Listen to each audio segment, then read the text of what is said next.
The Indian Child Pride and the All Arab Husband by Dr. A. Ahmed. This narration continues the story The Arab Sugar Daddy and the Beautiful Indian Girl. It was written in English and translated into Arabic by Dr. A. Ahmed. It is a novel narrated in 6 books. Book 2, The Arab Sugar Daddy turns into the Granddaddy, the Devil. Copyright. All rights are reserved.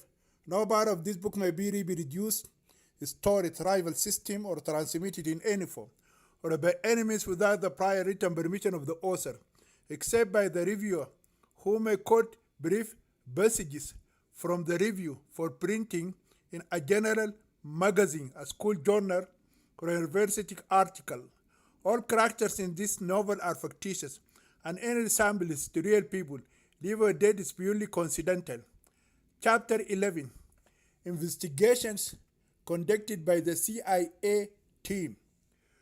With the arrest of the U.S. Congressman's son, the White House mobilized the CIA, which in turn contacted the highest police authority in the Kingdom of Saudi Arabia to demand the immediate release of the senator's son, Mr. Alexander Thomas.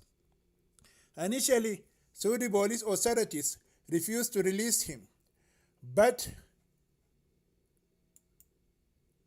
when the king intervened, Joshua Thomas was released and taken directly to Jeddah International Airport and sent on the next flight to his home country.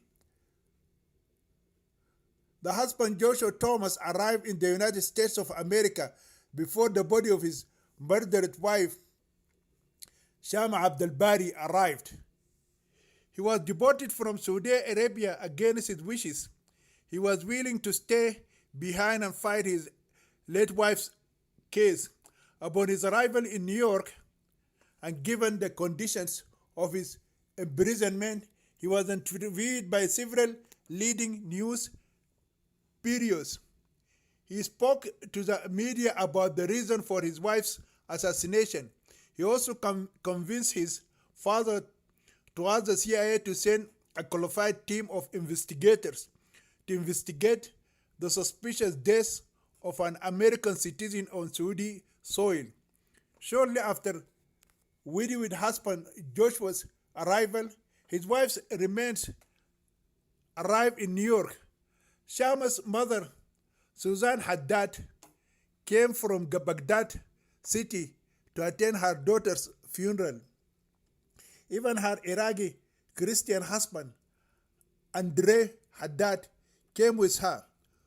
When the burial was over, a team of 7 members of the CIA arrived in Jeddah city and began their investigation into the murder of Senator Alexander Thomas' daughter-in-law.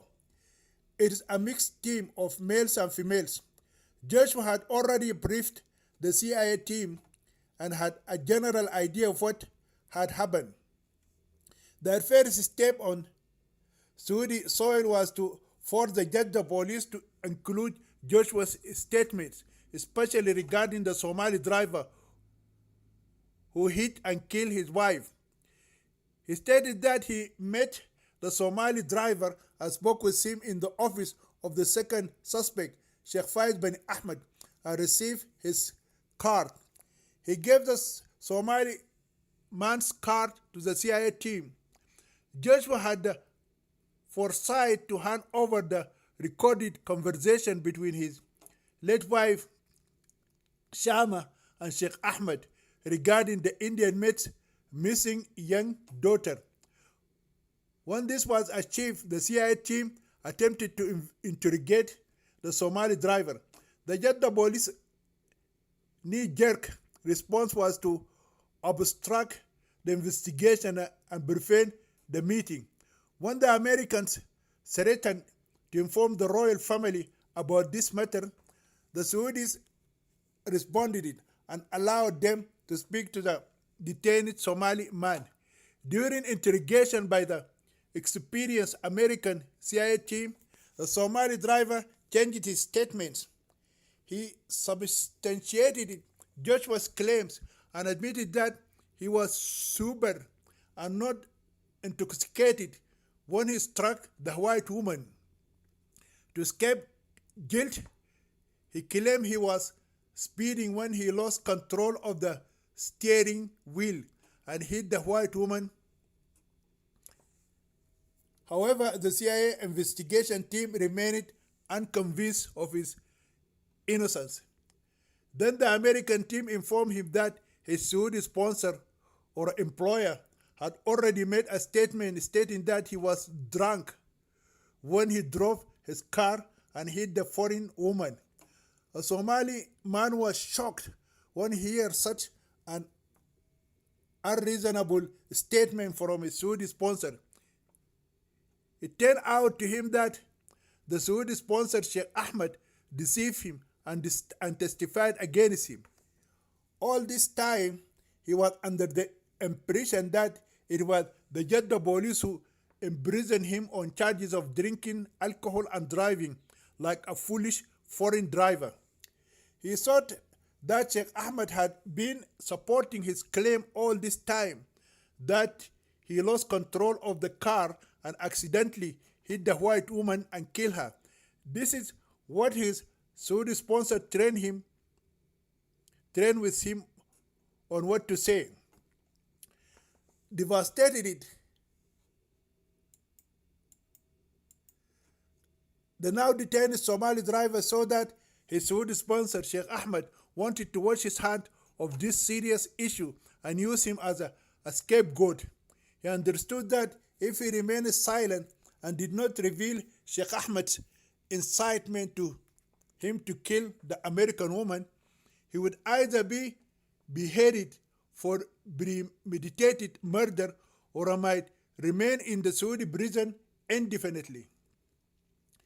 The only option available to him is to tell the truth and implicate his Saudi sponsor as the first accused and him as the second.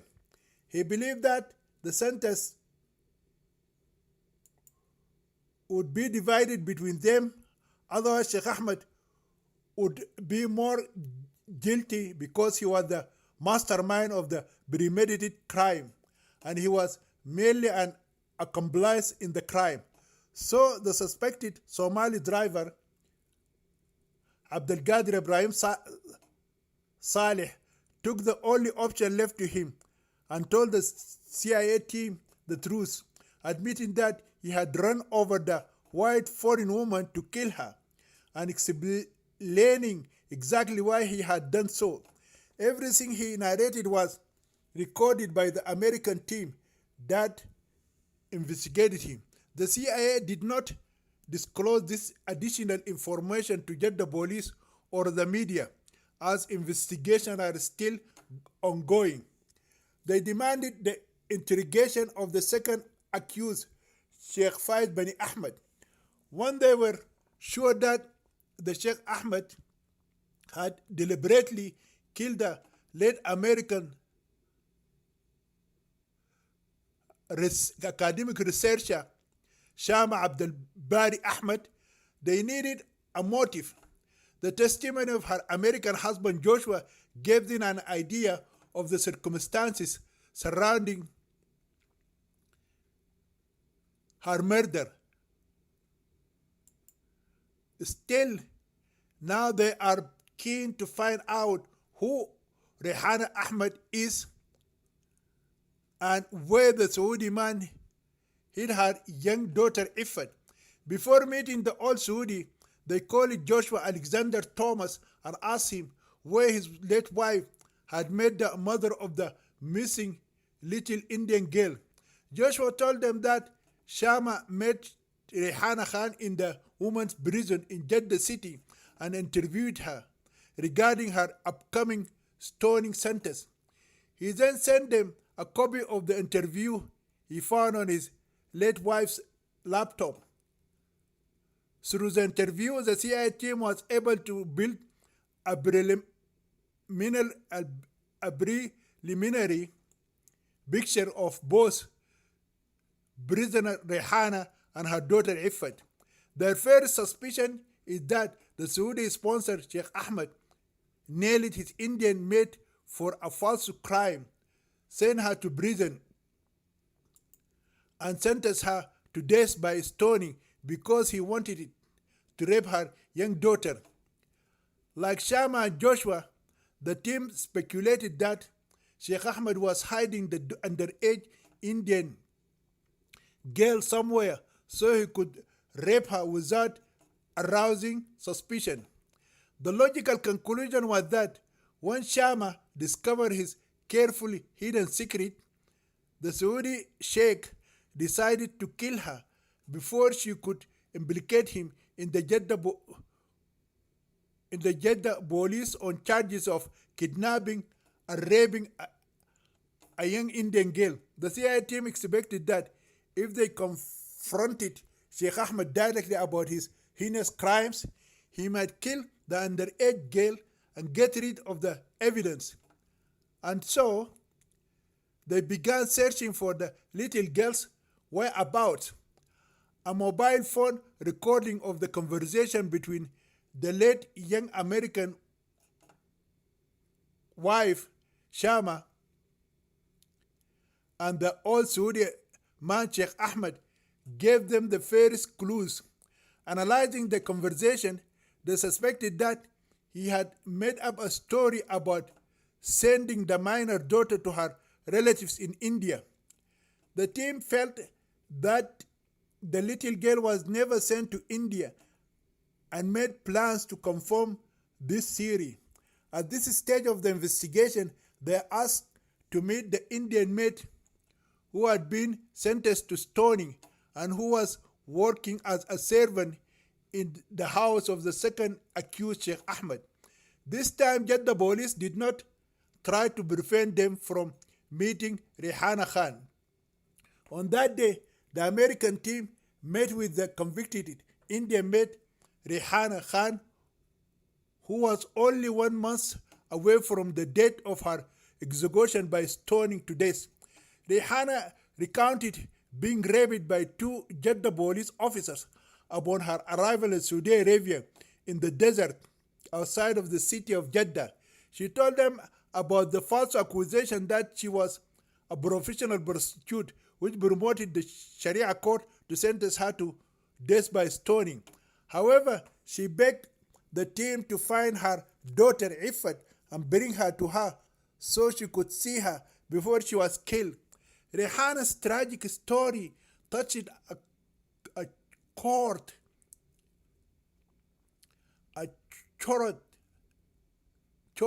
with many members of the CIA team, bringing hot tears to faces of some who had never cried before. Her testimony convinced the 7-member team of her innocence. When the team narrated her sponsor's claim that he had sent her daughter Iffat to her relatives in Mumbai, Rehana refused to believe his story. She said her daughter would not be able to find her way from Mumbai International Airport to her shack in the Dharavi slum area. No one else could bring her daughter back to her poor hut except her. As for the Indian man, Mr. Muhammad Khan, who was an agent of her Saudi sponsor, he does not know where she lives, and he did not know or could find where her daughter lived before she came with her to Saudi Arabia. Rehana concluded her statement by saying that her Saudi sponsor lied about sending her daughter Iffat to India. The members of the CIA team found themselves faced with crimes more serious than the murder of the wife of the son of USA Senator Alexander Thomas. They understood that the only way to prevent the Jeddah court from stoning the innocent Indian woman was to support her Saudi sponsor and find out where he hid her younger daughter. As before, they do not want to question Sheikh Ahmed before locating the little girl. His conversation with the late American woman, Shama, gave them some clues about where the Saudi man was likely hiding the underage girl. In this recording, Sheikh Ahmed was heard telling Shama that he had sent the daughter of his convict Indian maid to Mumbai. However, when Shama asked him for proof, he showed her copies of the 2 flight tickets issued to the daughter of his Indian maid and his former Pakistani driver. The ticket showed that the daughter and the driver traveled through India and the Philippines, but their final destination was Asmara in Eritrea, not Bombay in India. The team decided that they had to check this discrepancy and find out if the old man had hidden the little girl somewhere in Eritrea. The first logical step for the American team is Asmara International Airport. They inquire about the arrival of the 2 passengers and their investigation from Jeddah, Saudi Arabia, Sabir Ibrahim Shah and Iffat Khan. The Asmara International Airport Authority confirmed to them the arrival of the 2 foreign passengers mentioned above 3 years ago. Once Iffat Khan's arrival in Jeddah was confirmed, the CIA team contacted the Eritrean police in Asmara and reported the kidnapping of a minor Indian girl by a Pakistani man. Within 24 hours, Asmara police contacted the American team and informed them that the 11-year-old Indian girl Iffat Khan had been found and that the Pakistani man Sabir Ibrahim Shah had been arrested. When Asmara police interrogated him, the Pakistani man claimed that he did not kidnap the Indian girl, but that his Saudi sponsor in Jeddah city ordered him to bring her to him in the city of Asmara. After they arrived in Asmara, his Arab sponsor married the underage Indian girl who was then 7 years old, and she remained imprisoned in his huge palace for 3 years in the Eritrean capital, Asmara. The CIA team informed Asmara police that the detained underage girl had been kidnapped from her Indian mother in Jeddah city and sent to Eritrea. Then the American team demanded that the child, who was freed from her place of imprisonment, be sent to Jeddah as soon as possible. They asked the same thing about sending the Pakistani man, who is also an accomplice in those serious crimes that amounted to the kidnapping, rape, and detention of a minor Indian girl named Iffat Khan. Chapter 12. Their victory is short-lived. After revealing the entire plot of the evil Saudi old man Sheikh Faiz bin Ahmed, members of the CIA congratulated each other on their great work and celebrated their clever discovery of one of the most mysterious and complex crimes committed by a human being on the planet Earth. Their happiness only increased when they realized that the whole world would praise them for saving an Indian woman from stoning to death and freeing her minor child from the hands of an old Arab man, a pedophile who kidnapped, held, and raped her. The world will also appreciate their effort in proving the crime of the old Saudi man who killed the daughter-in-law of U.S. Senator Alexander Thomas. Accordingly, the 7 CIA members opened bottles of champagne and drank and danced late into the night. When everything became clear as the sun, the team handed over a copy of their investigations and demanded that Sheikh Faiz bin Ahmed, be arrested and charged with those serious crimes that he committed against 3 innocent foreign women, Rihana, Iffat, and Shama. When the CIA team submitted its official report to the Saudi police, Sheikh Ahmed was placed under arrest. Shortly after his arrest, his underage victim, Iffat Khan, and his vile Pakistani bim, Sabir Ibrahim Shah, were returned to Jeddah city. Members of the CIA team appeared on various international television channels and revealed the heinous crimes committed by a wealthy Saudi businessman against three innocent foreign women from India and America.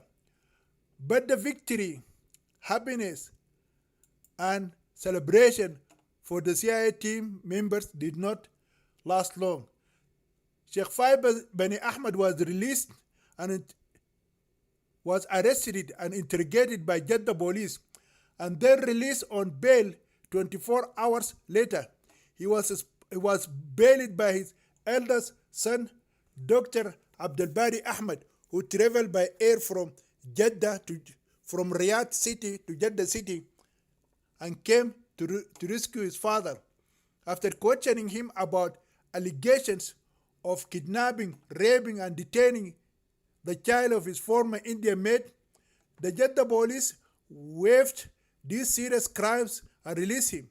He was able to prove to the Saudi police that he legally married the child, Iffat Khan, when she was 7 years old and gave her enough time legally before he entered into her and had intercourse with her. He also admitted that he had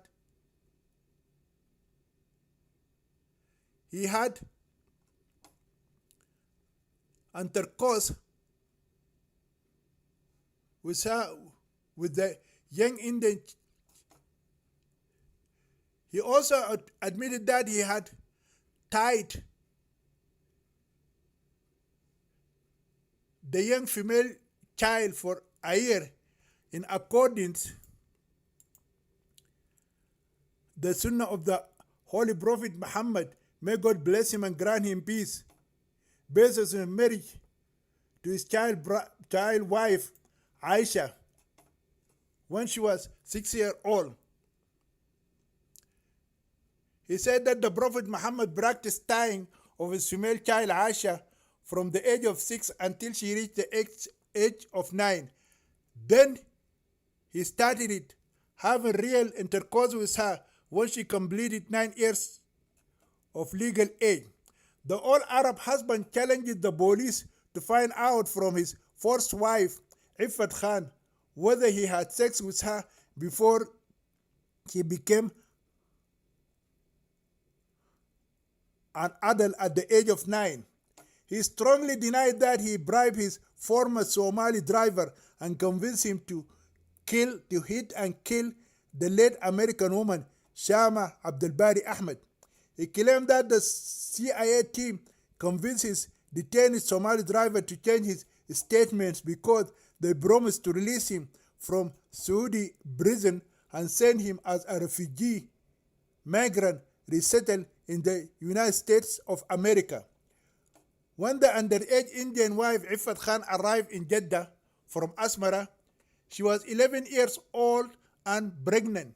She became pregnant by her kidnapper and rapist, Sheikh Faiz Bani Ahmed. She had been in a horrible child marriage for 3 long years.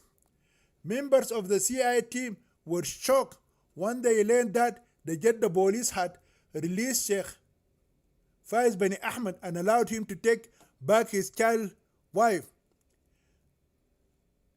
Their consciousness were even more disturbed when they learned that the child, Iffat, was pregnant with his baby when she was 11 years old. They also learned that Jeddah police dropped charges of kidnapping, rape, and forcible detention against the elderly Saudi man.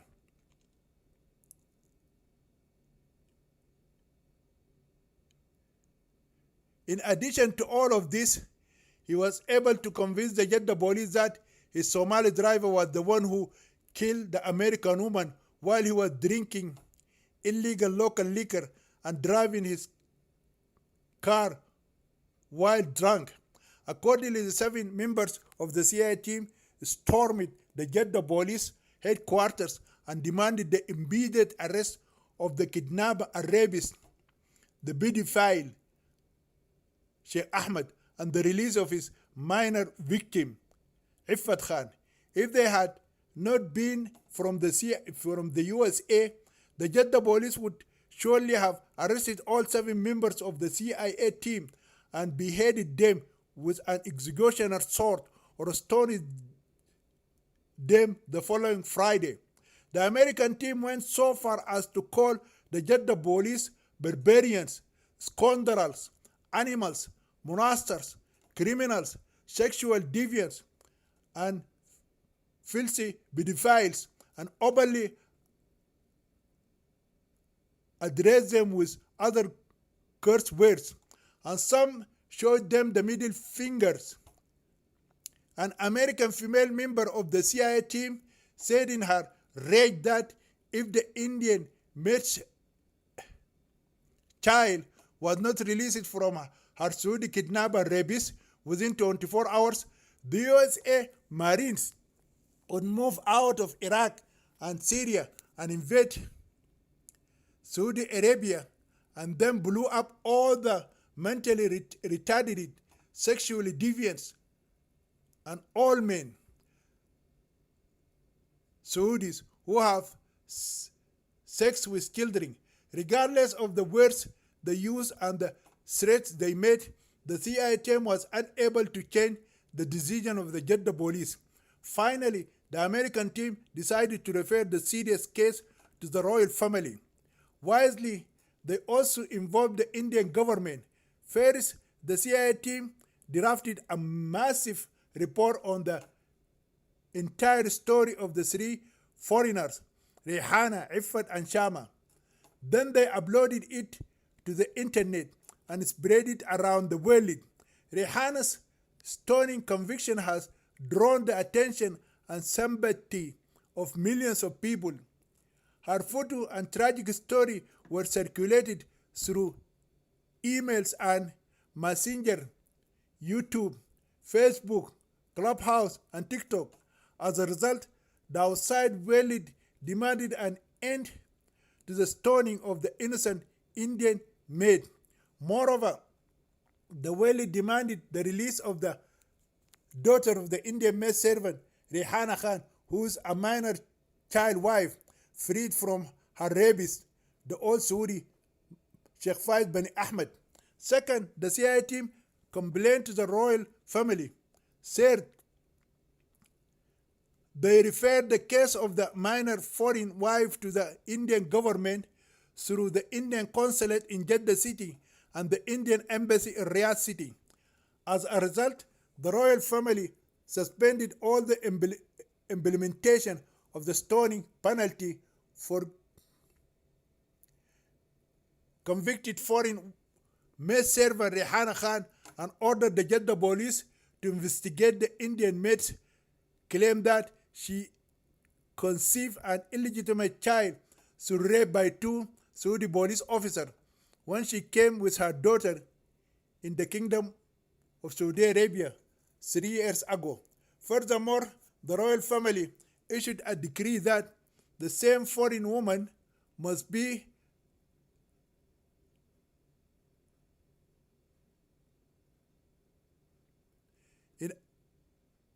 retried in a Jeddah court on charges of being married to 2 husbands at the same time, or the charge of practicing polyandry.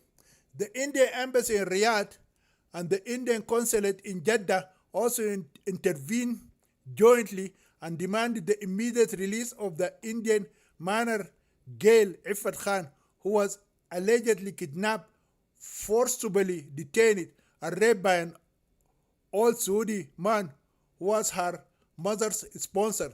Despite these 2 official demands, the Jeddah police rejected the demands of the Indian ambassador and consul. Regardless, the pregnant child wife Iffat Khan was taken away from her legal husband Sheikh Fayed bin Ahmed after the royal family ordered her release. The royal family also ordered the Sharia court to hold a new hearing on the validity of the marriage of the elderly Saudi Sheikh Ahmed and the Indian girl Iffat Khan, and ruled accordingly. Meanwhile, the young pregnant girl Iffat was placed in the women's prison in Jeddah, but not as a suspect. She was not allowed to see or meet her imprisoned mother, Rehana Khan, convicted of adultery and stoning. The Saudi police or the women's prison administration cannot keep a minor Indian girl in any Saudi home for fear of being raped by a male member. Moreover, no Muslim family in Saudi Arabia or outside it can adopt her because Islam forbids adoption. If the court annuls her marriage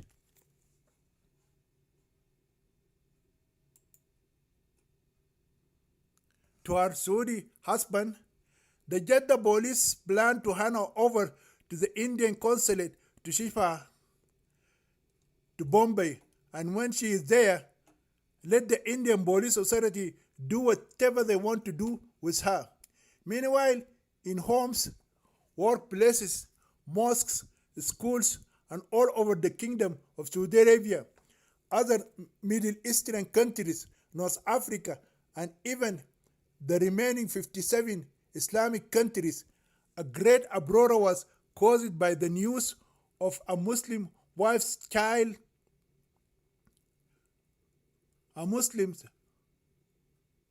child wife being separated from her legitimate Muslim husband because he's an elderly man. The imams of Saudi mosque delivered their sermons publicly and condemned the royal family for allowing the CIA team to intervene in the legitimate Islamic judicial system in the Kingdom of Saudi Arabia, which is the holiest and purest Islamic country on the planet because it contains the lands of the Hijaz, such as the cities of Mecca and Medina. They said that the marriage of an old Saudi husband and a minor Indian Muslim girl is permissible in all respects, and there was nothing in the marriage contract between them that contradicts Sharia law. As is usual in all Islamic countries, the protesters cited the example of the marriage of the Prophet Muhammad to the child bride Aisha, whom he married when she was 6 years old and had intercourse with her when she was 9. The condemning sermons of Muslim clerics moved the hearts of the vast Islamic masses and caused great chaos and anxiety throughout the Saudi lands of the Hijaz and all other Arab and Islamic countries. When the royal family felt the great threat from the angry Muslim masses, it published an official royal order and justified its decision to investigate the marriage relationship between the elderly Saudi man and his underage Indian wife. According to the decree, Saudi men are not permitted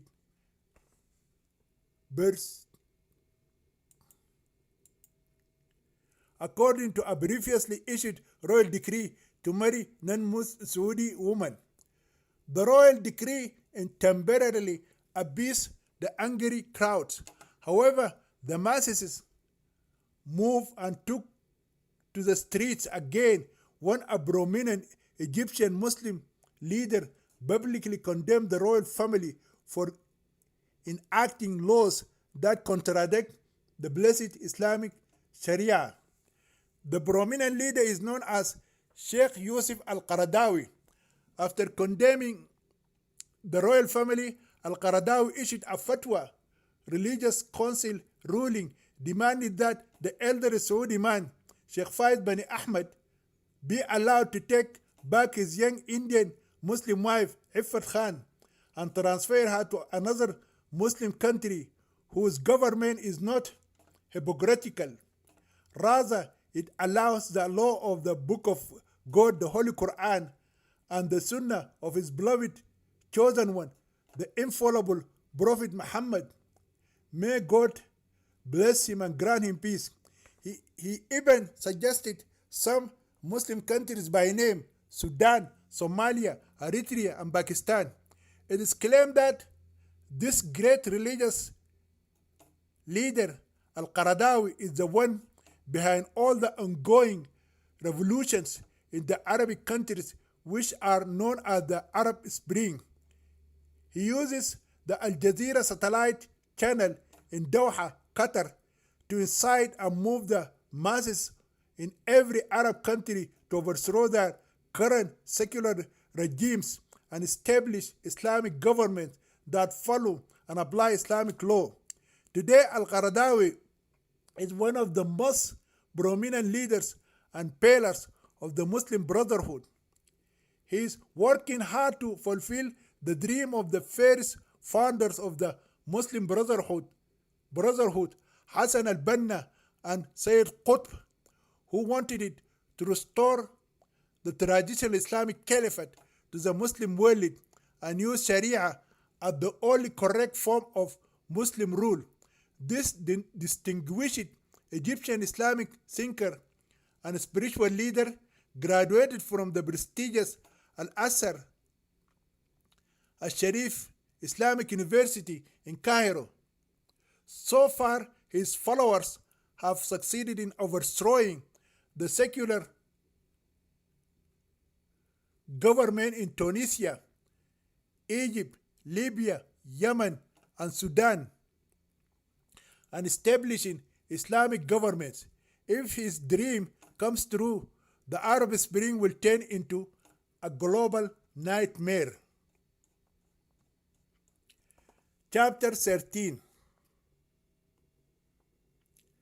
Trial of the accused in the child bride marriage.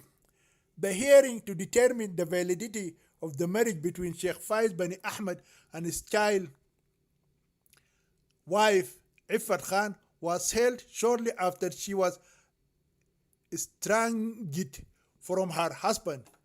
The Sharia court wanted to issue a decision on this sensitive issue before public anger got out of control. Sheikh Yusuf al-Qaradawi's fatwa created serious problems for the royal family and the judicial system in Saudi Arabia. People protested publicly and demanded the immediate release of the minor Muslim wife into the custody of her legitimate Saudi husband and the freedom to transfer her to any other Islamic country so that he could take her to bed and have sex with her as he had done before. After issuing the fatwa, Iran called it on the Saudi Muslim husband to bring his Indian Muslim wife to Tehran and live freely together as husband and wife. Somalia also promised to welcome the couple to its soil. The 7 members of the CIA team were allowed to attend the trial with a translator. She is the same Indian girl who translated the interview that Rehana Khan conducted with the late human rights activist Shama Abdul Bari Ahmed. The trial is supposed to take place in Arabic. There are no lawyers in any Sharia court in the Islamic world. Islamic law does not allow any lawyers because in the time of the Prophet Muhammad, there were no lawyers. In the interest of justice, the court may allow the accused to summon witnesses and present evidence in his defense. These courts also employ religious judges and assistant judges. In short, Sheikh Ahmed was allowed to present his case. The victims, the child wife is underage. Wife Iffat Khan was also brought to the courtroom. She was detained in the women's prison until the court, the court decided it on her status. It is widely expected that if the court annuls her marriage to the old Saudi man, she will be deported and handed over to the Indian consulate to be repatriated to her country. But if the court rules in Sheikh Ahmed's favor, she will be returned to his custody as her legal Muslim husband. The court is then supposed to give him a few weeks to make preparation to send his wife to another Islamic country. The trial began by asking the suspect to present his line of defense. The child molester, wearing white clothes, appeared before the Sharia judges and the Muslim public and the CIA team as if he was about to perform the Hajj rituals or other sacred religious rituals such as prayer or fasting. He also holds a rosary or a prayer beads in his left hand and a green copy of the Holy Quran in his right hand.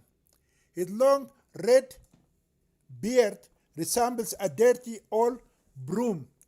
He used henna to color his beard, just as the Prophet Muhammad did with his long beard. The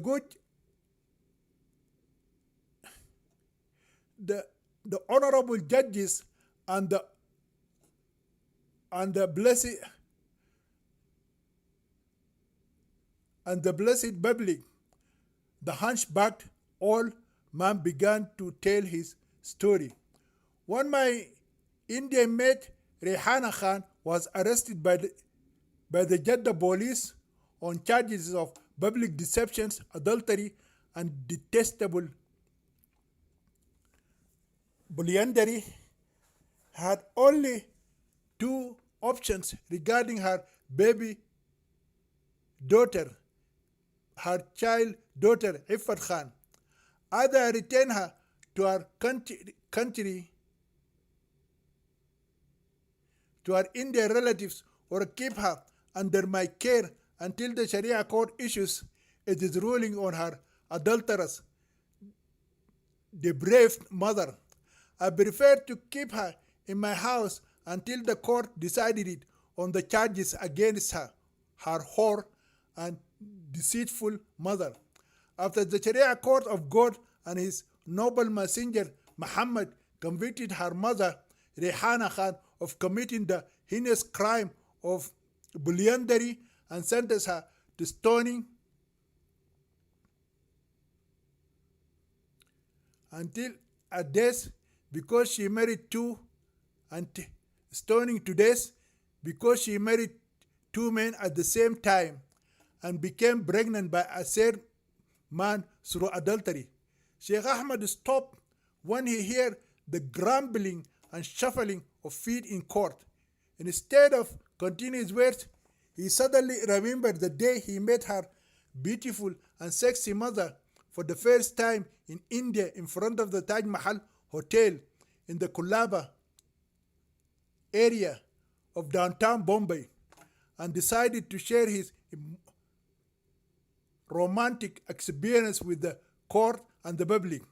I did not know that her mother was a prostitute in Bombay and used to cheat men, marry them, and steal their money until the Sharia court in Jeddah city convicted her. This is how the Arab lover sugar daddy Qais al-Majnoon falsified the story of his beautiful Indian lover Layla, the maid servant Rehana Khan, and told it before the Sharia court of God and his messenger. He later turned it into the old pedophile grandfather Satan and kidnapped, raped, starved, beat, and imprisoned her little daughter Iffat in a horror palace for 3 years in Eritrea. While I was performing the public Friday prayers at the famous Islamic mosque Haj Ali in the city of Bombay, someone approached me and spoke to me about her Indian mother. He was an Indian Muslim. He told me that there was an Indian Muslim widow who recently lost her husband and had a young daughter. He said that she was very poor and does not have someone to support her and her young daughter. When she became a widow, she started working in the homes of wealthy Hindus. However, because she's a young and beautiful Muslim woman, these Hindu men sexually harass her and some of them try to rape her. That is why she stopped going to their homes, because she's a chaste and honorable Muslima woman.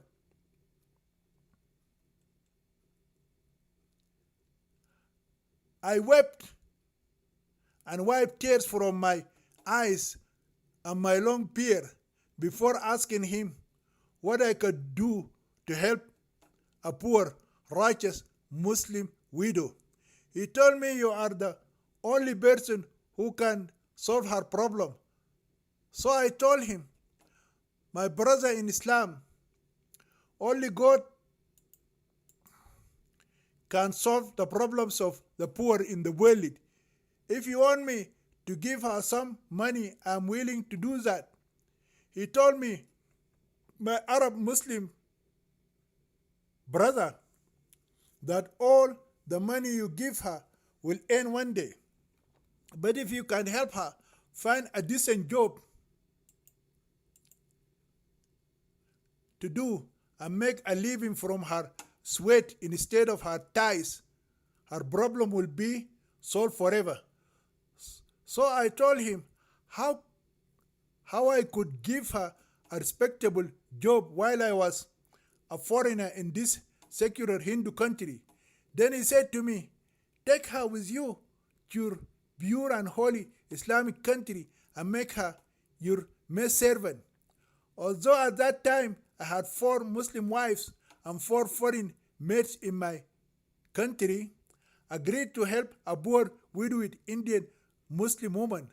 I promised the Indian Muslim man who brought her to me and shared her problem with me that as soon as I returned to my country, I would send 2 visas and 2 tickets to the Indian widow and her young Muslim daughter.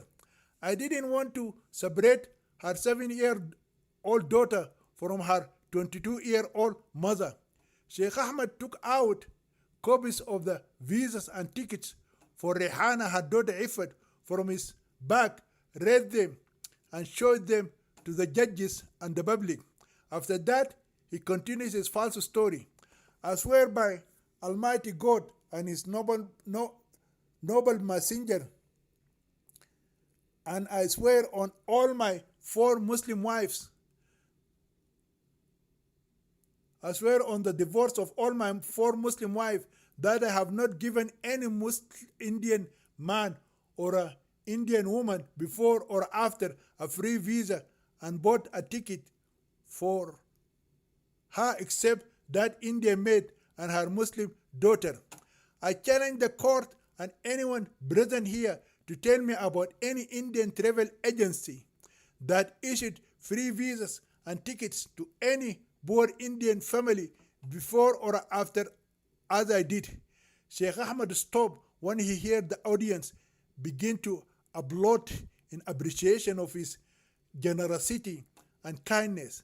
Then he continued to tell his false story. I did it because I'm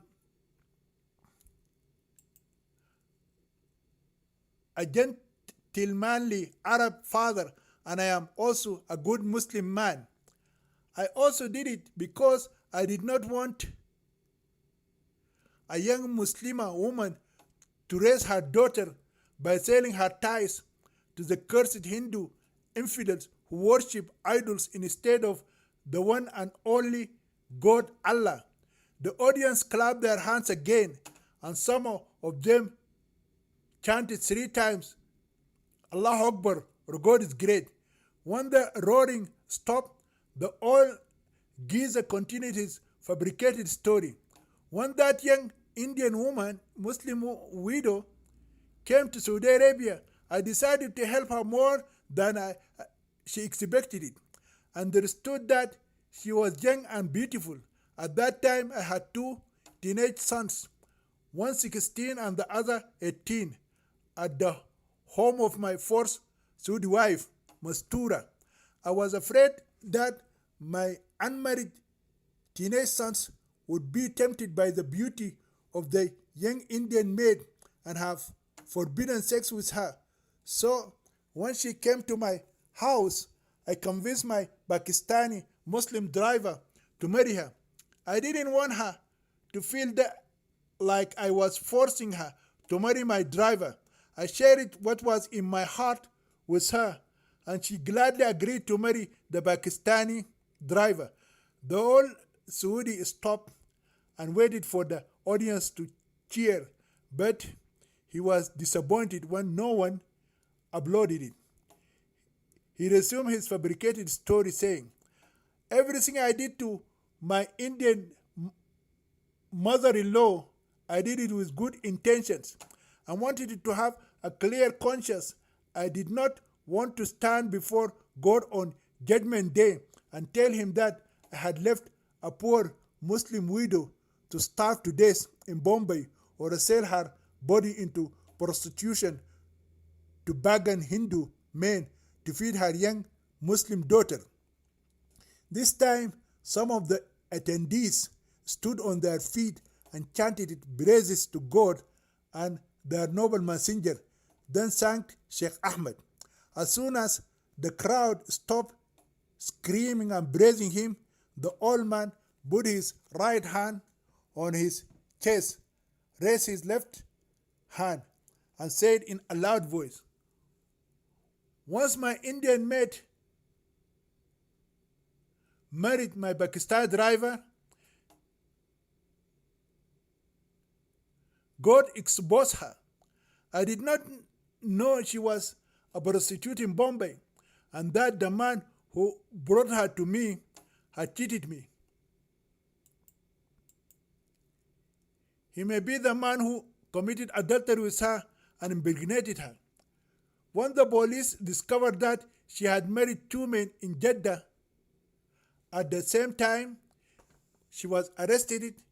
Imagine a single Muslim woman marrying 2 men at the same time and having sex with them, and she did so in less than 20 days. I have never heard of such an obscene act by a Muslim woman in my entire life. We all know that the Holy Quran allows a Muslim man to practice polygamy in Surah An-Nisa 4 verse 3, but it will not allow a Muslim woman to practice polyandry. Of course, this is a license for men, not women, based on a wisdom that God Almighty alone knows. Even in the countries of the accursed infidels, who allow a man to marry another man and have homosexuality together, and a woman to marry another woman and practice lesbianism,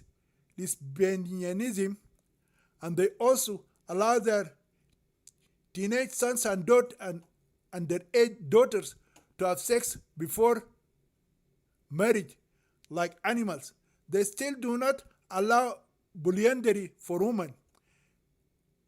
May God protect our Muslim husbands, Muslim wives, daughters, and sisters from the evil practice of the accursed Satan practiced by Christians and atheists in Western countries.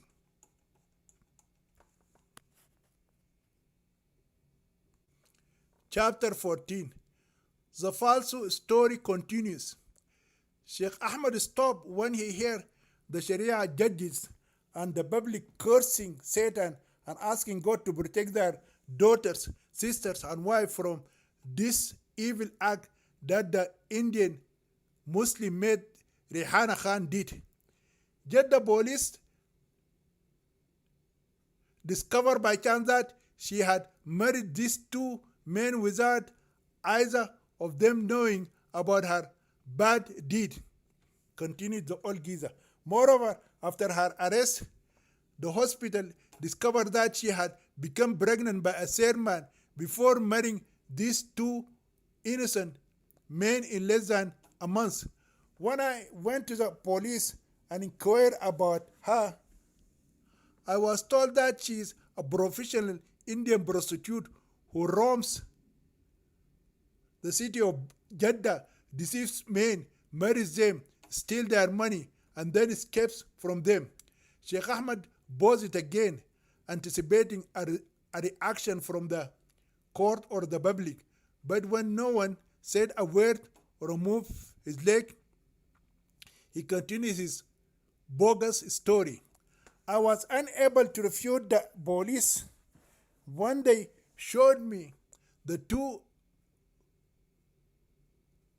certificates of her two marriages and the pregnancy test result. It appears that she was already pregnant by someone before she left India. Either she was married and lied to me and said her husband died, or she slept with another man and got pregnant by him. Only God knows how she got pregnant. During her interrogation, she lied and falsely claimed that she had been raped by two Saudi policemen upon her arrival in Saudi Arabia. But the Sharia court rejected her claims and sentenced her to stoning to death. Anyway, I kept her little daughter in my house and waited until the Sharia court found her guilty of the serious crimes of marrying two men at the same time and getting pregnant by a third man without marriage. The court sentenced her to death by stoning for committing the abhorrent crime of polyandry. When I learned that the Indian mother would be punished according to our blessed Sharia law and that she would never return to my home, I faced the responsibility of her little Muslim daughter. At first, I decided to adopt her daughter, but then I remembered that our Holy Quran forbids adoption. Then I decided to return her to India. I contacted the address mentioned in her mother's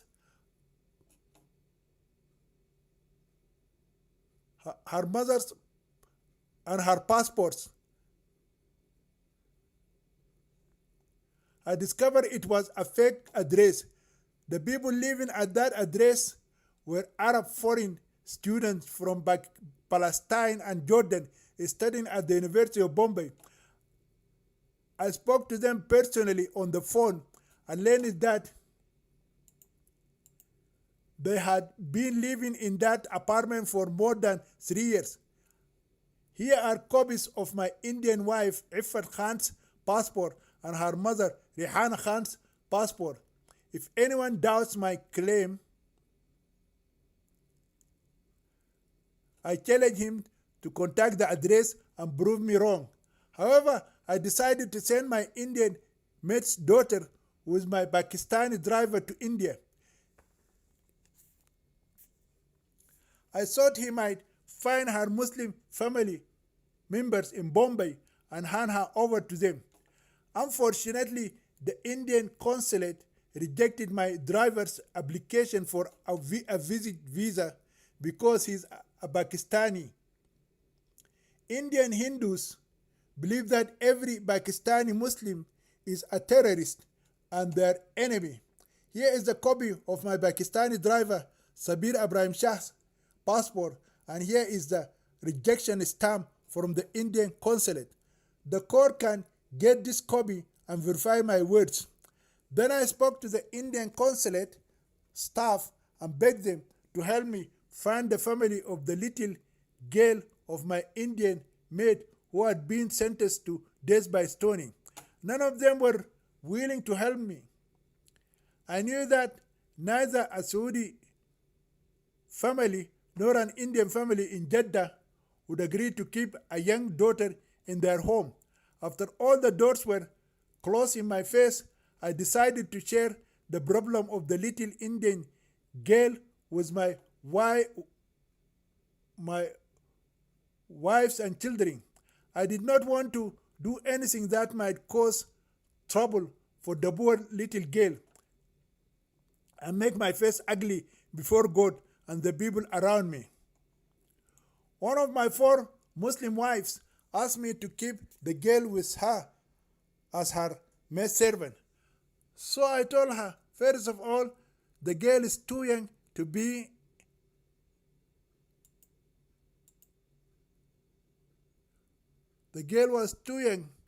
employed as a maid. At that time, the girl was 8 years old. Secondly, I told her, if I allowed the girl to stay with you, how could you protect her from your 2 teenage sons, Khalid and Tariq? She had one son who is 16 years old and another boy who is 18 years old. Of course, the little girl will grow up one day and may tempt my sons and cause them to fall into the sin of adultery or a rape. Therefore, I rejected the advice of my first wife, Mastura. It was my late first wife, Khadija, may God have mercy on her, who gave me the right advice. She told me, either you tell one of your sons to marry the poor Indian girl, or you have to marry her yourself. So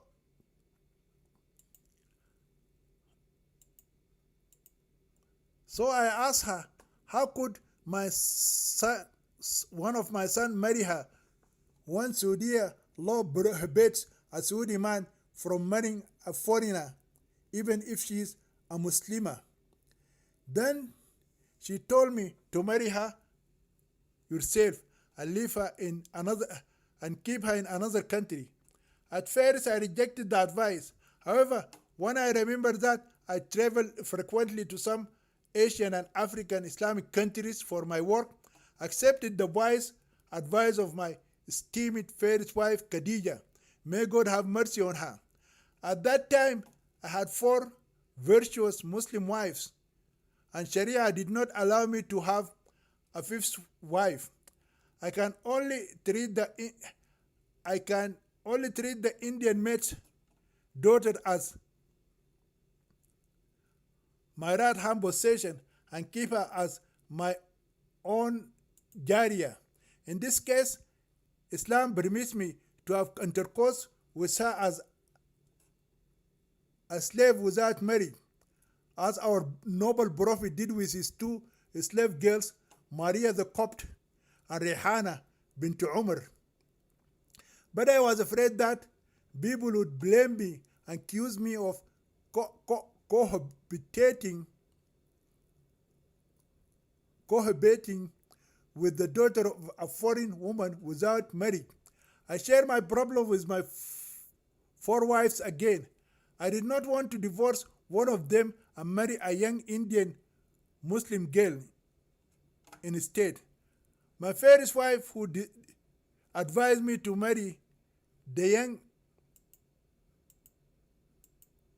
Indian foreign girl, volunteered herself. All that time she was old and dying on her deathbed from incurable cancer. By the way, even though my wife had been ill for 2 years and I couldn't sleep with her, I kept her hanging on my ropes. My old wife Khadija said exactly what the wife of our holy prophet Muhammad, the old woman Sauda binti Zama, said about her old age. The old wife Sauda denoted her knight to the young wife Aisha because she had grown old and was no longer able to enjoy sex with her husband, the messenger, and she dedicated her night to the beloved of our Prophet, his bride, the child, Aisha bint Abu Bakr. Likewise, my fairest wife, the elderly Sheikha Khadija bint Saleh, gave her wedding night to the young Indian girl Iffat Khan. So I listened to her wise advice and divorced her. 2 days later, my blessed fairest wife, Khadija, died and went to the Lord. And of course, he made her dwell in his spacious paradise. The truth is that the fairest wife, Khadija bin Saleh, entered a coma when she heard her evil husband divorcing her while she was on her deathbed. She did not come out of that coma, and the next day she died. And according to him, she died like an animal. Sheikh Ahmad waited for appreciation from the court, but it seemed that no one believed his latest lie. After I got the right advice from my fairest wife and divorced her, I started working on the next step. I realized that the law of my country would not allow me to marry a foreign Indian girl, even if she was a Muslimah. So I decided to follow the wise advice of my fairest wife. I learned that our blessed Sharia does not prevent a Saudi man from marrying a non-Saudi woman. So I decided to take the poor and orphan Indian little girl to a Muslim country that allows Muslim men and women to marry each other regardless of color, race, and age. Sheikh Ahmed was forced to stop his false narrative for a while when the audience clapped their hands. However, it was observed that the 5 religious judges did not clap their hands, most likely because the old man struck a chord regarding a law but put in place by the royal family that prevents the marriage of foreign women even if they are Muslim. I knew that other Islamic countries such as Pakistan, Afghanistan, Iran, Indonesia, Somalia, and Sudan and Eritrea would allow a Muslim man to marry a Muslim woman regardless of her age, race, and color. The old man again paused for the effect of his words, but nothing came forward. All of these 7 blessed Islamic countries implement the law of God and the Sunnah of his noble messenger to the fullest extent. However, this time his speech was interrupted by audience applause, even though he did not expect the appreciation to occur. Also, this time, one of the 5 judges took a calculated risk and lightly slammed his hands on his table. The old man saw that his words had a good effect on one of his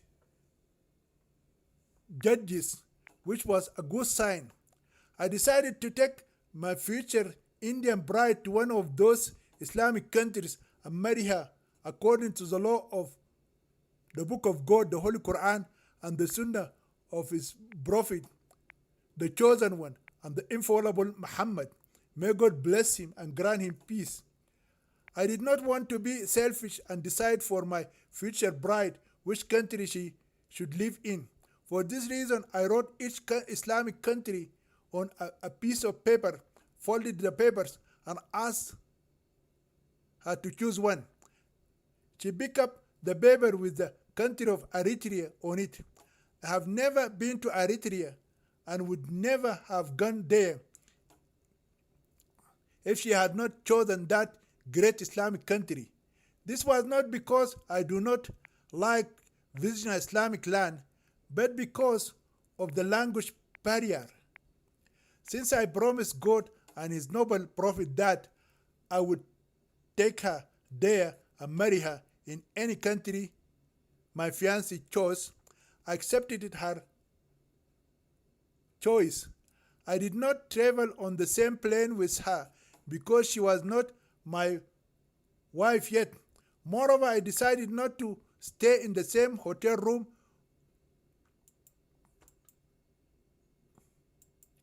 with her because this is against our beautiful Islamic law.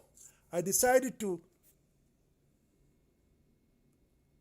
follow the commandment of our noble prophet Muhammad, which says, if a man and woman are isolated in company of each other, Satan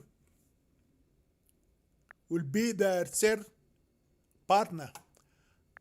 I booked her on one plane and booked myself on another plane. When we arrived in Asmara, the capital of the blessed Islamic country of Eritrea, I married her according to the book of the Holy Quran and the Sunnah of our infallible Prophet Muhammad. May God bless him and grant him peace. Chapter 15. When the two thieves disagree, their lies are exposed. For the first time since the old man began telling his false story, one of the religious judges had to interrupt him and ask for some clarification. How did the airline allow an 8-year-old girl to fly alone? As far as I know, no airline will allow a minor girl to travel from one country to another without an adult accompanying her. Sheikh Ahmed knew about this serious problem, but he thought that no one would notice it. He did not want to contradict himself by allowing a man to travel with a girl who was not his wife. Moreover, he did not want to introduce his Pakistani beam at this early stage of his made-up story. But the smart judge put him on the hot seat and had to explain before his fake story was accepted. Thank you, blessed judge, for reminding me of something particularly important that I had forgotten to mention. As you all know, our blessed Islamic law did not allow a virgin woman to marry a man without a guardian or without her father as a guardian, except in the case of her father's death. The intelligent judge who had asked the question and the other 4 judges felt that they were being scandalized by the suspect when the old man reminded them of a particularly important question that they had failed to ask from the beginning. I forgot to mention that I need a guardian to marry a virgin Indian Muslim girl in a halal Islamic marriage. One of the religious judges sought to ask him how he knew that she was a virgin before marrying her. But then he ignored his ridiculous question when he remembered that the girl in question was an 8-year-old child at that time. Since the Indian girl does not have a male relative to be her guardian, I decided to appoint a good Muslim man for her to be her guardian and marry her to me. I was not able to go to prison and ask her mother for permission because our blessed Islamic Sharia law said a woman is absolutely not qualified to conclude a marriage contract, whether for herself or for another woman, even if her guardian gives her permission to do so. A father may contract the marriage of his virgin daughter to any Muslim man he wishes without asking her consent, regardless of her age. I did not know any male relative of the little Indian Muslim girl Iffat Khan, so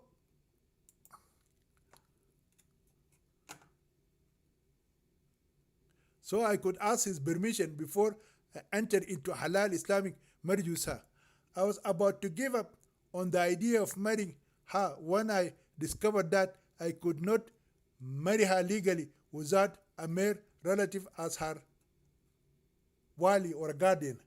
Our honorable Prophet Muhammad, may God bless him and grant him peace, said, if a Muslimah woman marries without a guardian, she is an adulteress. Therefore, I did not want to turn her into a prostitute like her mother, who was a prostitute, and that is why she went to prison and was convicted of stoning.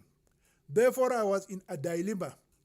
If I married her without a guardian, my marriage contract with her might be invalid, and I would have committed adultery with her.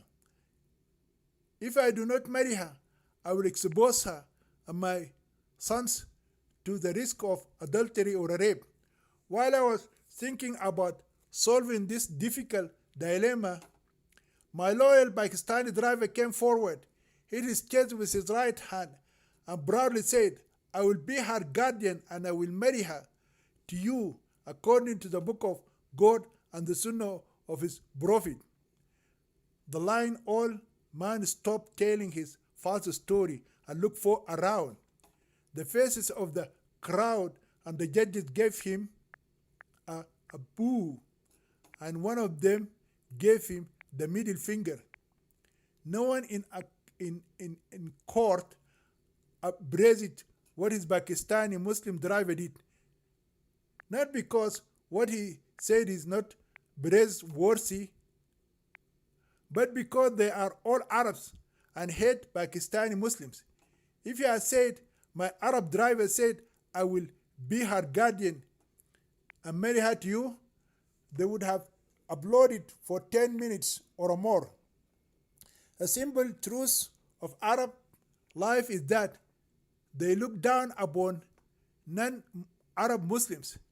They consider themselves to be gods on earth, such as the Hindu Brahmins, who have a sacred religious position in Hinduism, which makes them consider themselves to be human gods on earth.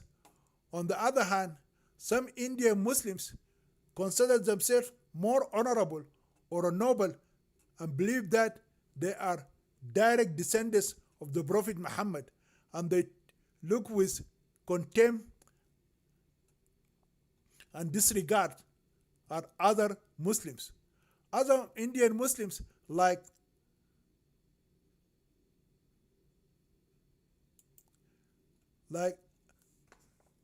Arzal and Ajlafs,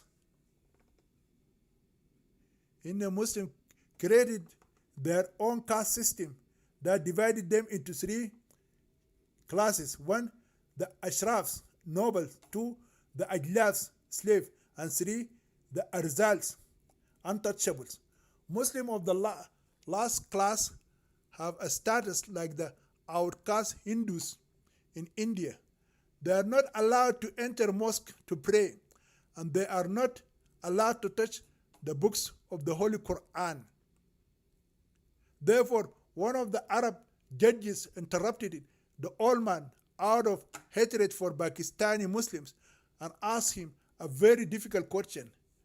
Neither the judge who asked the question nor the old man expected the seriousness of the question.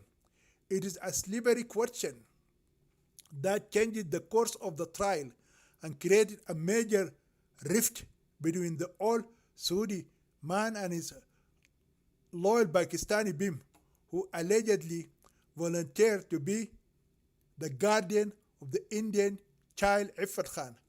As we will soon see, this question will make the two thieves disagree sharply with each other and reveal their lies.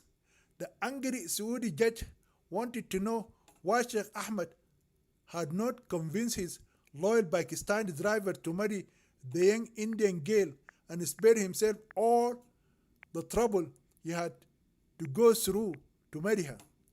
The foolish old man could easily answer this thorny question by saying that Sharia law would not allow his Pakistan driver to marry the Indian Muslim child Iffat Khan because he had already married her mother Rehana Khan.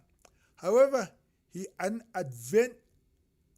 inadvertently implicated himself by saying that he already had the idea in mind and had spoken to his Pakistani driver about the possibility of marrying the daughter of his Indian mate who had been convicted of stoning.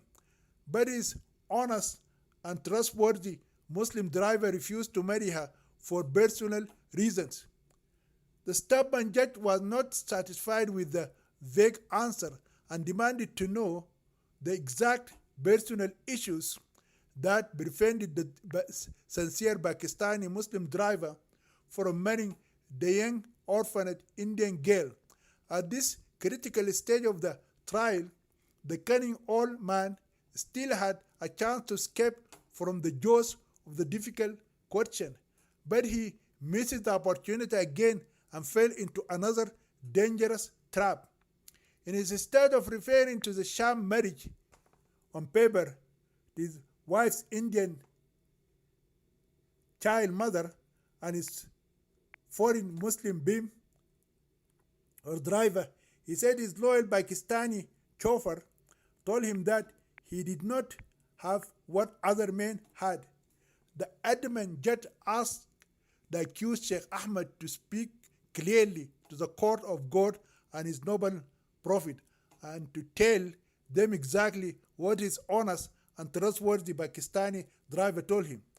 The old man's memory was lost and he forgot that his Pakistani driver, the beam,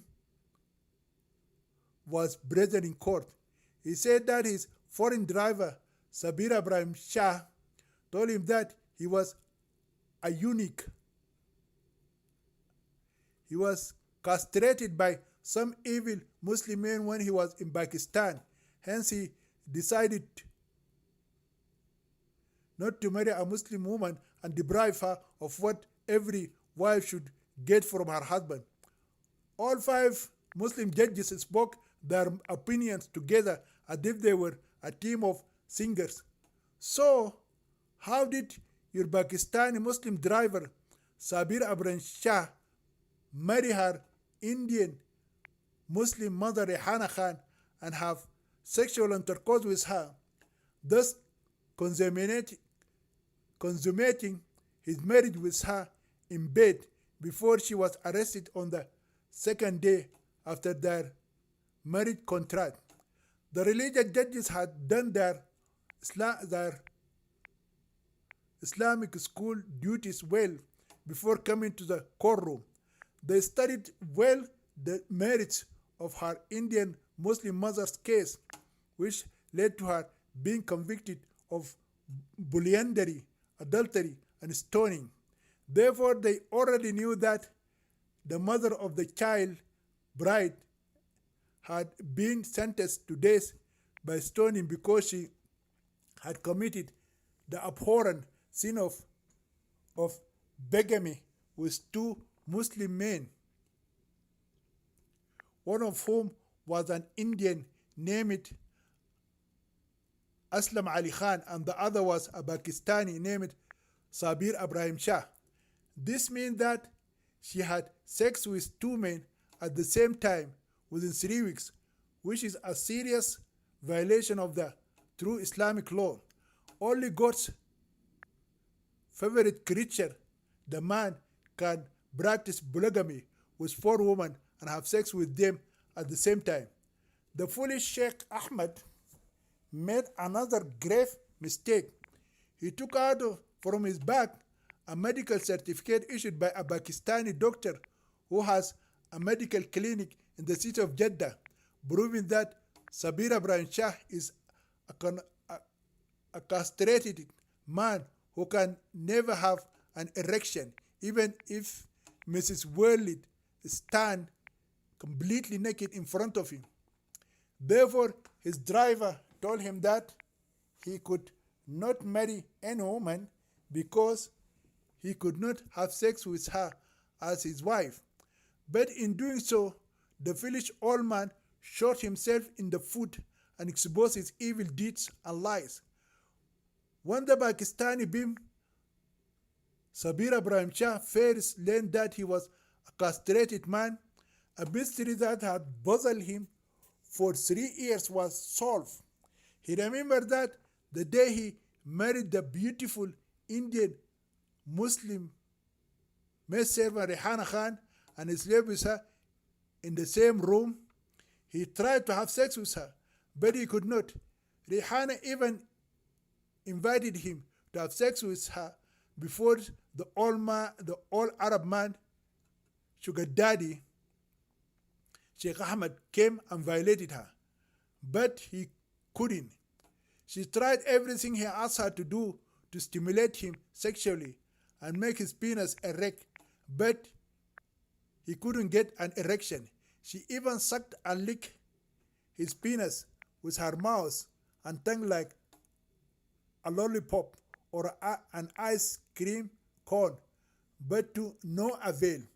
His Muslim wife, Rehana, told him, "You are my legal Muslim husband, and therefore you have the right to have sex with me, not the lustful, shameless, old geezer."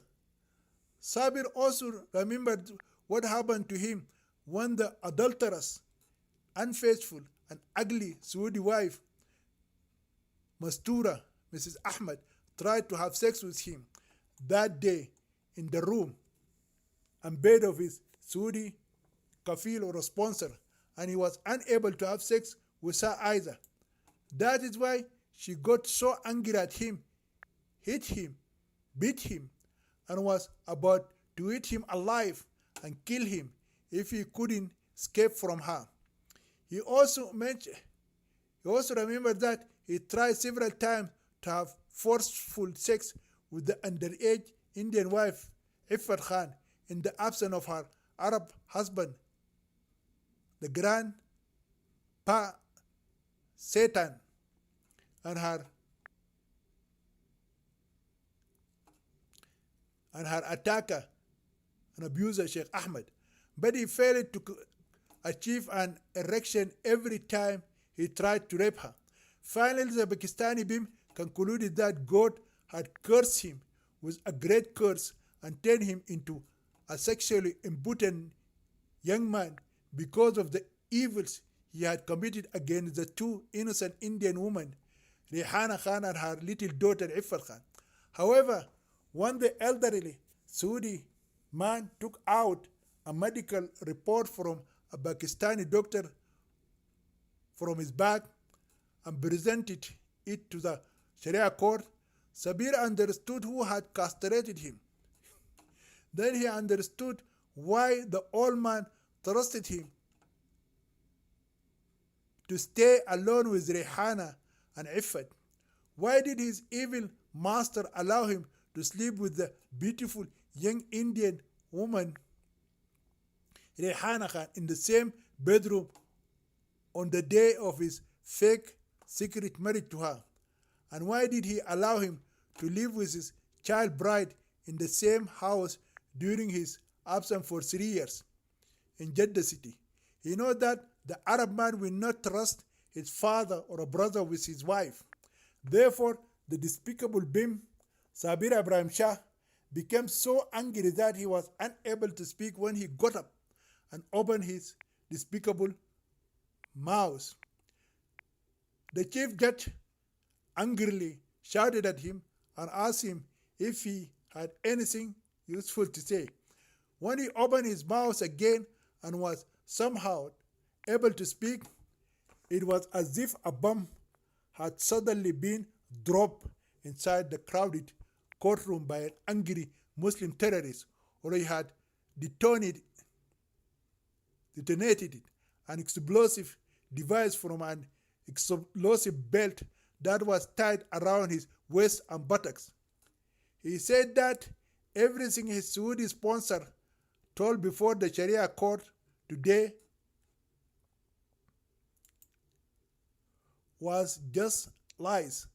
He admitted that Sheikh Faiz bin Ahmed was the one who forced him to marry Rehana Khan on paper only, without having sex with her even once, because he wanted to sleep with her himself and make her his secret concubine. He was the one who forced him to convince the Indian maid Rehana Khan to sleep with him, which he did. Sheikh Ahmed is the wealthy Arab sugar daddy who spent a lot of money to bring the beautiful and sexy Indian woman Rehana Khan from the city of Bombay to the city of Jeddah because he was madly in love with her. He called her the beautiful Indian Layla and claimed that he loved her madly like the crazy Arab Qais. He was the one who deceived him and sent him to the corrupt Pakistani doctor in his clinic in Jeddah city and castrated him without his consent and knowledge because he was afraid that he would have sex with Rehana before him. Then the angry Pakistani Bim turned it to the testimony of the grandfather Satan, Sheikh Faiz bin Ahmed, about the little girl Iffat Khan and began to dismantle it, tearing it apart layer by layer. Sabir Ibrahim Shah told the Sharia court of God and his Prophet Muhammad the story of the imprisoned maid Rehana Khan and her little daughter Iffat from the time they arrived at Jeddah International Airport until their sponsor found them in the beauty salon for the beautiful Filipino woman. He said that he was with his Saudi kafil and drove his car to that beauty salon, which is located on the outskirts of the city of Jeddah.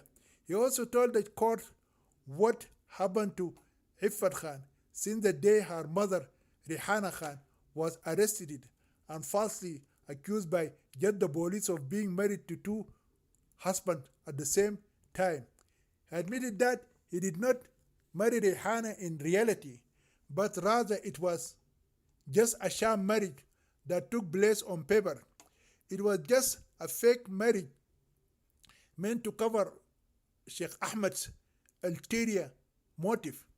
The Saudi sponsor wanted it to keep the beautiful young maid Rehana as his secret mistress or concubine, and then he could commit adultery with her without marriage. But she was captured before the old man could rape her. After that, the Pakistani Bim admitted in court that he was the one who helped Sheikh Ahmed's two sons, Khalid and Tariq, smuggle a surveillance camera into their home. He also said that he installed the camera in the woman's bathroom of their strict mother, Mrs. Mastura Ahmed. The two sons videotaped the Indian maid, Rehana Khan, without her knowledge while she was basing completely naked. Rehana was dancing naked and masturbating in their strict mother's bathroom. Then the two evil boys used the pornographic video of the naked Indian maid to blackmail her and have joined sex with her inside the small warehouse where she and her orphan daughter Iffat had been forced to sleep. Sabir told the court that he strongly believed that the illegitimate child conceived and born by the Indian maid in prison was the son of one of Sheikh Ahmed's teenage boys, Khalid or Tariq. Then the eyewitness Sabir told the Sharia court the sad story of the Indian girl Iffat Khan. While crying, he told how the evil old Saudi man raped her and imprisoned her in his palace in the capital of Eritrea for 3 years. He frankly admitted that he cooperated with the evil old man in all the evils he committed against his underage Indian child bride. He said that he was the guard of Iffat and signed it. He was the guardian of Iffat and signed the marriage contract because his Saudi sponsor forced him to do so. He also informed the court that he lived for 3 years in Sheikh Ahmed's house in Asmara city and kept the little Indian girl imprisoned in the four corners of the old man's huge mansion. His confession made the 7 members of the CIA team shed hot tears as if they had never cried before. With this confession of participation in Sheikh Ahmed's crimes, the public began to become very angry with him, but none of them shed a single tear for the Indian mother convicted of stoning Rehana or her little daughter, the child wife Iffat, and his testimony did not touch the hearts of the judges of the Sharia court either. Unfortunately, Sabir Ibrahim Shah's confession did not convince any of the 5 judges of the Islamic court to invalidate the marriage contract between Sheikh Faiz bin Ahmed and the child bride Iffat Khan. Sharia judges collectively rejected Sabir's confession and testimony against his Saudi sponsor because he participated in the marriage contract and volunteered to be the guardian of the orphaned Indian girl Iffat Khan. Moreover, he had taken care of the wife in question for 3 years. Therefore, he is considered a false witness or a shahud zur. He became accused of being a false witness and slanderer who presented to God's court a false confession that harmful to the reputation of a Saudi Muslim sheikh. He is also convicted of providing a false and malicious statement about his Saudi sponsor. According to the Quran, whoever gives false testimony according to Islamic law must be flogged with 80 lashes, and his testimony will not be accepted again. As written in the laws of the Islamic country, the Holy Land of Hijaz, Sabir Ibrahim Shah was sentenced to 80 lashes. In addition, the court ordered his deportation to his country of origin, Pakistan, after the sentence was issued and executed on him. The Sharia court also banned him from visiting the Kingdom of Saudi Arabia again, even if it was to perform the Hajj rituals in the 2 holy cities of Mecca and Medina, circumambulate the house of God, the Kaaba, 7 times, and stoned the accursed Satan. However, after sentencing Sabir, the court ruled in favor of Sheikh Ahmed, the devil, the evil grandfather. His marriage to the Indian child Iffat was considered valid and did not violate Islamic law in any way.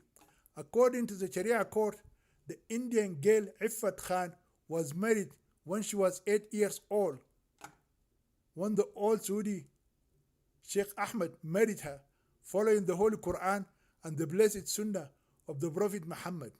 Therefore, the Sharia court in Jeddah city issued a ruling allowing the husband, Sheikh Faiz bin Ahmed, to take his Indian wife, Iffat Khan, to another Muslim country of his choice and continue his halal married life with her, and both of them live as husband and wife.